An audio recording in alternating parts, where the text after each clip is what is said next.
Hello dear students, welcome back to EduPod. പല സ്റ്റുഡൻസും നമ്മളെടുത്ത് ചോദിക്കുന്ന ചോദ്യമാണ്, സർ ഞാൻ ഒരു കേരള സ്റ്റേറ്റ് ബോർഡ് സ്റ്റുഡൻ്റ് ആയതുകൊണ്ട് എനിക്ക് JEE ക്രാക്ക് ചെയ്യാൻ പറ്റുമോ എന്നുള്ളത്.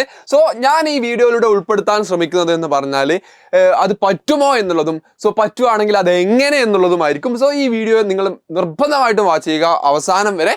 സോ വീഡിയോയിലേക്ക് കടക്കാം. ആദ്യമായിട്ട് can A Kerala board student crack JEE എന്ന് ചോദിച്ചാൽ CBSE വിദ്യാർത്ഥികൾക്ക് JEE എളുപ്പം എന്ന് പലരും കേട്ടിട്ടുണ്ടാകും. അതോടൊപ്പം തന്നെ നമുക്ക് ബോർഡ് എക്സാം കേരളത്തിലുള്ള കുട്ടികൾക്കൊന്നും ഇപ്പോൾ ഞാൻ പറയാം, ഞാൻ എൻ്റെ ഗ്രാൻഡ് പായുടെ അടുത്തൊരു സംസാരിക്കുക, ഞാനൊരു 9th 10th പഠിക്കുന്ന സമയത്താണ്.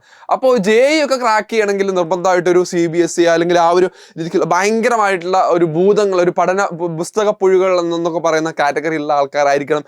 ആ ഒരു രീതിക്കൊക്കെ ആയിരുന്നു എൻ്റെ ഗ്രാൻഡ് പയൊക്കെ സംസാരിച്ചിട്ടുണ്ടായിരുന്നത്. സോ അതിൻ്റെ റിയാലിറ്റി എന്ന് പറയുന്നത് നമ്മൾ കറക്റ്റ് സ്ട്രക്ചേർഡ് ആയിട്ടും നമ്മളൊരു പ്ലാനിൽ ഫോക്കസ് ചെയ്തിട്ടും ആ ഒരു സ്ട്രക്ചേർഡ് ആയിട്ട് നമ്മുടെ പ്രിപ്പറേഷൻ കൊണ്ടുപോയിട്ടുണ്ടെങ്കിൽ ഒബ്വിയസ്ലി നമുക്ക് കേരള ബോർഡിൻ്റെ ഒപ്പം തന്നെ, അല്ലെങ്കിൽ കേരള ബോർഡ് പഠിച്ചു എന്നതുകൊണ്ട് നമുക്കൊരിക്കലും NITകളിലേക്കോ IITകളിലേക്കോ എത്തിച്ചേരേണ്ട JEE എക്സാം ക്രാക്ക് ചെയ്യാൻ പറ്റാതാവില്ല. ബട്ട് നമ്മൾ സ്ട്രക്ചേർഡും പ്ലാൻഡും ആയിരിക്കണം എന്നുള്ളതാണ് ഇമ്പോർട്ടൻ്റ് ആയിട്ടുള്ളത്. സോ ലെറ്റ്സ് ടുഡേ ആ ഒരു മിത്ത്, അതായത് നമ്മൾ CBSE പഠിച്ചാൽ മാത്രമേ കിട്ടുള്ളൂ, അല്ലെങ്കിൽ കേരള ബോർഡ് എക്സാം പഠിച്ചാൽ ബോർഡിലാണ് നമ്മൾ പഠിക്കുന്നതെങ്കിൽ അത്രത്തോളം നമുക്ക് കിട്ടാനുള്ള പോസിബിലിറ്റി ഇല്ല എന്നുള്ള ആ ഒരു മിഥ്യാധാരണയാണ് ആക്ച്വലി ഞാൻ ഇന്ന് ഈ വീഡിയോയുടെ പൊളിക്കാൻ ആഗ്രഹിക്കുന്നത്. സോ ബോർഡ് എന്ന് പറയുന്നത് ആക്ച്വലി നമ്മുടെ ബാക്ക്ഗ്രൗണ്ട് ആണ്. പ്രിപ്പറേഷൻ എന്ന് പറയുന്നതാണ് ആക്ച്വലി നമ്മുടെ റാങ്ക് എന്ന് പറയുന്നത്. സോ ആദ്യമായിട്ട് ട്രൂത്ത് അബൌട്ട് JEE, അബ്സല്യൂട്ട്ലി നമ്മുടെ ബോർഡ് എന്ന് പറയുന്ന ഡസൻ ഡിസൈഡ് അവർ റാങ്ക്. നമ്മുടെ റാങ്ക് ഡിസൈഡ് ചെയ്യുന്നത് ആക്ച്വലി നമ്മുടെ പ്രിപ്പറേഷൻ ഈ സാധനം, ഈ പ്രിപ്പറേഷൻ എത്രത്തോളം അടിപൊളിയാണോ അത്രയും അടിപൊളിയായിരിക്കും നമ്മുടെ റാങ്ക് എന്ന് പറയുന്നത്. So every Kerala board student can crack JEE successfully എന്നുള്ളതാണ് മറുപടി. ഇവൻ തോ നമ്മുടെ EduPodൽ കഴിഞ്ഞ വർഷം റിസൾട്ട് നോക്കുകയാണെങ്കിൽ ഏതാണ്ട് 50ഓളം സ്റ്റുഡൻസ് ആണ് NIT കാലിക്കറ്റിലേക്ക് കയറിയിട്ടുള്ളത്. ദെൻ ഈ വർഷത്തെ അതിൽ കൂടുതൽ പേര് കയറുന്നുണ്ട്. സോ നമ്മൾ നോക്കേണ്ട കാര്യം എന്ന് പറഞ്ഞാൽ നമ്മൾ എത്രത്തോളം പ്രിപ്പയർ ചെയ്യുന്നു എന്നുള്ളതാണ് നമ്മൾ NITകളിലേക്കോ അല്ലെ IITകളിലേക്കോ എത്തിച്ചേരാനുള്ള ആ ഒരു ക്രൈറ്റീരിയ എന്ന് പറയുന്നത്. ദെൻ പ്രിപ്പറേഷൻ ആണ്, അതായത് പ്രിപ്പറേഷൻ ഈസ് മാൻഡേറ്ററി എന്നുള്ളതാണ് ഞാൻ ഈ ഒരു സ്ലൈഡിലൂടെ ഇൻക്ലൂഡ് ചെയ്യാൻ ശ്രമിച്ചിട്ടുള്ളത്. ദെൻ ദി ചാലഞ്ചസ്, അതായത് നമ്മൾ സിലബസ് ഈസ് നോട്ട് അലൈൻഡ്. നമ്മുടെ മെയിൻ പ്രശ്നം എന്ന് വെച്ചാൽ നമ്മളുടെ സിലബസ്, അതായത് നമ്മുടെ സിലബസ് അത്രയും ഡീപ്പിൽ ആവശ്യമില്ല. നമുക്ക് MCQകളില്ല, അതായത് ബോർഡ് എക്സാമിന് നമുക്ക് MCQ എക്സ്പ്ലോഷർ വളരെ കുറവാണ്. ദെൻ JEEക്ക് മെയിൻലി വേണ്ടത് എന്താണ്, അപ്ലിക്കേഷൻ ലെവൽ ഓഫ് ക്വസ്റ്റ്യൻസ് ആണ്. ബട്ട് നമ്മുടെ ബോർഡ് എക്സാമിന് ആ ഒരു അപ്ലിക്കേഷൻ ലെവലിലുള്ള ക്വസ്റ്റ്യൻസുകൾ ചോദിക്കാറില്ല എന്നുള്ളതാണ് നമ്മളുടെ. ബട്ട് എവറി ചാലഞ്ച്, എല്ലാ ചാലഞ്ചുകൾക്കും നമുക്ക് സൊല്യൂഷൻ ഉള്ളതുപോലെ ഇതിനും നമുക്ക് സോൾവ് ചെയ്യാൻ പറ്റും. ഈ സിലബസ് നമുക്ക് ആ ഒരു JEE ലെവൽ സിലബസ് എന്ന് പറയുമ്പോൾ നമുക്ക് ഡീപ്പായിട്ട് കാര്യങ്ങൾ മനസ്സിലാക്കേണ്ടില്ല. ആ ഒരു സർഫസ് ലെവലിൽ തന്നെ പോയാൽ നമുക്ക് ബോർഡ് എക്സാം ക്രാക്ക് ചെയ്യാൻ പറ്റും എന്നുള്ളതാണ് ആ ഒരു മെയിൻ. ബട്ട് നമ്മൾ എന്താണ് ചെയ്യേണ്ടത്, അതായത് നമ്മൾ എന്തൊക്കെ എക്സ്ട്രാ ഡൂ ചെയ്താലാണ് നമുക്ക് JEE ക്രാക്ക് ചെയ്യാൻ പറ്റുക എന്ന് ചോദിച്ചാൽ, ഒന്നാമത്തത് സ്റ്റഡി NCERT തറവലി എന്നുള്ളതാണ്. അതായത് നമ്മുടെ ബോർഡ് എക്സാം പ്രിപ്പറേഷൻ എന്ന് പറയുന്നത് നമ്മുടെ NCERTയിലൂടെ ആക്കിയാൽ നമുക്ക് ആ ഒരു ബോർഡ് എക്സാം പ്രിപ്പറേഷൻ, നമ്മുടെ JEEയുടെ ആ ഒരു കോൺസെപ്ഷ്യൽ ലെവൽ പ്രിപ്പറേഷൻ അവിടെ കഴിയും.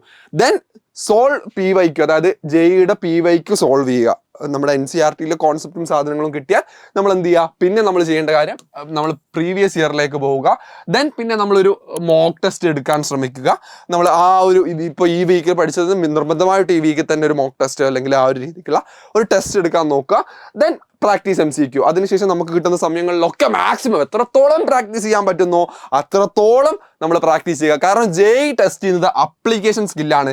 ജസ്റ്റ് എന്തെങ്കിലും മഗപ്പ് ചെയ്ത് വെച്ചോണ്ടോ അല്ലെങ്കിൽ മെമ്മറൈസ് ചെയ്ത് വെച്ചതുകൊണ്ടോ കാര്യമില്ല. നമ്മൾ പക്കായിട്ട് ആ ഒരു അപ്ലിക്കേഷൻ സ്കില്ല്, ആ ഒരു പ്രോബ്ലം സോൾവിങ് എബിലിറ്റി നമ്മൾ ക്രിയേറ്റ് ചെയ്യേണ്ടതുണ്ട്.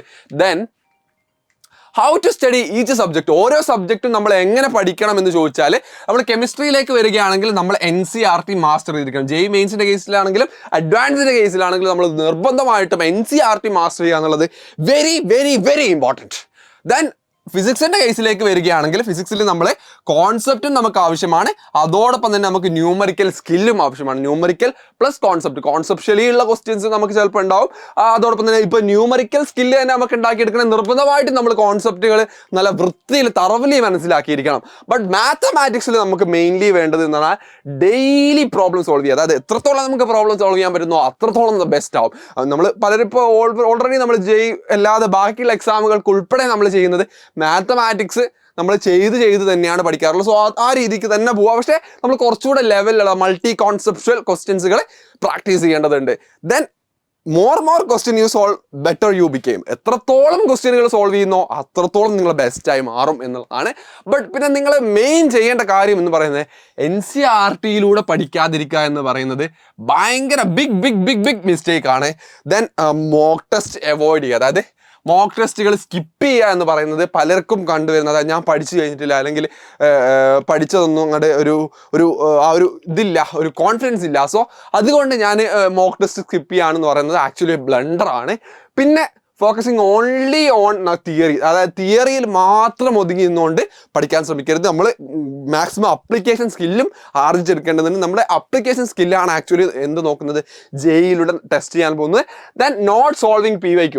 ഈവൻ നമുക്ക് PYQ ചെയ്താൽ മാത്രമാണ് ഏതൊക്കെ ലെവലുകളിൽ ചോദ്യം വന്നിട്ടുണ്ട്, ഏതൊക്കെ ലെവലിൽ നമ്മൾ പ്രിപ്പയർ ചെയ്യേണ്ടതുണ്ട് എന്നുള്ളത് നമുക്ക് മനസ്സിലാവുള്ളൂ. സോ നമ്മൾ എന്തായാലും നിർബന്ധമായിട്ട് ചെയ്തിരിക്കേണ്ട മറ്റൊരു കാര്യമാണ് PYQ ചെയ്യുക എന്നുള്ളത്.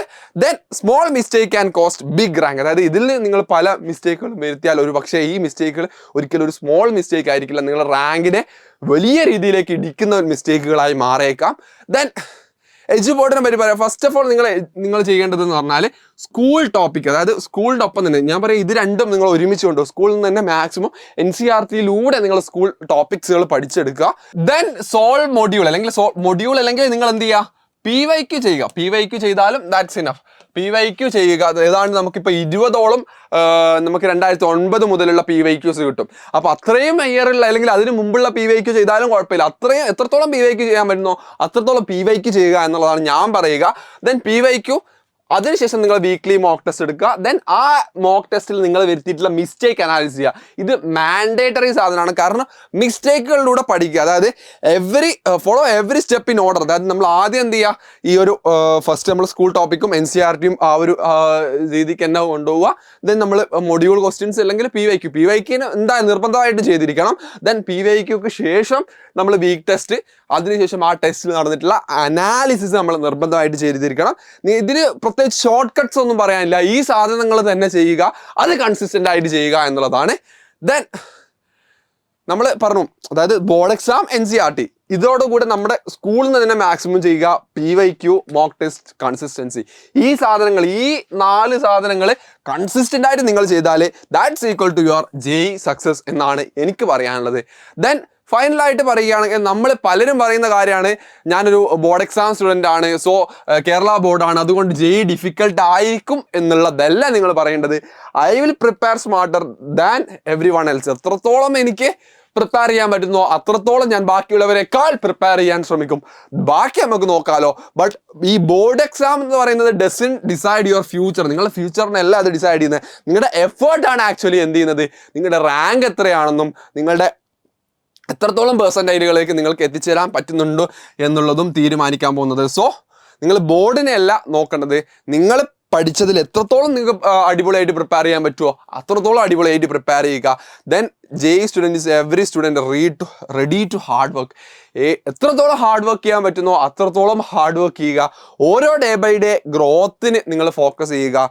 Then your body is your background and your preparation. അതായത് നിങ്ങൾ എത്രത്തോളം പ്രിപ്പയർ ചെയ്യുന്നോ അത്രത്തോളം ആയിരിക്കും നിങ്ങളുടെ റാങ്ക് എന്ന് പറയുന്നത്. സോ നിങ്ങൾ ബോർഡ് കേരള ബോർഡാണെന്നോ അല്ലെങ്കിൽ നിങ്ങൾ CBSE ആണോ എന്നുള്ളതും ഒന്നുമല്ല മാറ്റർ.